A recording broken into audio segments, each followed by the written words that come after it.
Another tumultuous 24 hours in this saga. Tonight, the scandal brought down the country's top police officer.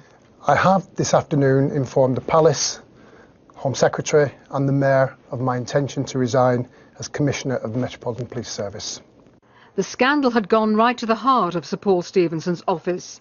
It was his links to the criminal suspect and former News of the World executive Neil Wallis which drew him in. It was in 2006 that he met Neil Wallis, at the time deputy editor of the News of the World. In 2009, Sir Paul was appointed the head of the Met Police. Later that year, Neil Wallis, by this stage out of the newspaper business, was given a PR contract with the Met. Last year, that contract ended. 3 days ago, Neil Wallis was arrested. Wallis, one of 10 people now questioned in the fresh Scotland Yard inquiry, which is looking at previously undisclosed emails and evidence which the Yard has had for some time. I had no reason to doubt the original investigation into phone hacking, or be aware of the documents and information in our possession and only recently provided by News International. Sir Paul acknowledged he should have made public earlier the Met's links to Wallis. He was not the only News of the World figure working at the heart of the establishment. At the same time, Wallis's former editor, Andy Coulson, also recently arrested, was David Cameron's chief press officer. Unlike Mr. Coulson, Mr. Wallis had not resigned from the News of the World, or, to the best of my knowledge, been in any way associated with the original phone hacking investigation.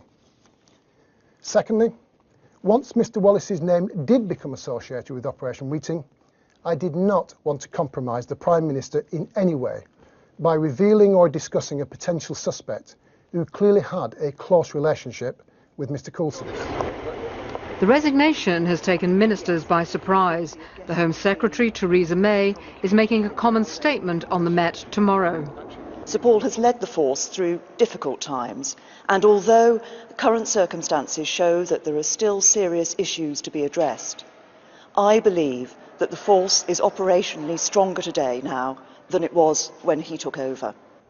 Sir Paul Stevenson has been at the helm of Scotland Yard for 2.5 years, seen as a safe pair of hands after the controversial Ian Blair era. Although Paul, I think, has done a fantastic job over the last 3 years, he felt that with the distractions of all these committee hearings, this inquiry, the judge-led inquiry, one thing and another, he was endlessly going to be focused on phone hacking when he wanted to get on with other things.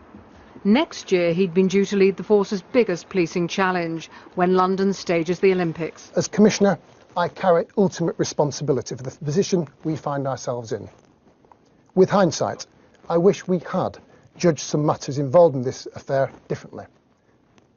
I didn't, and that's that. Sir Paul said he was going with his integrity intact.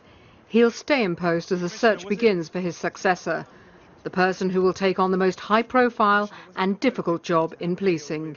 June Kelly, BBC News.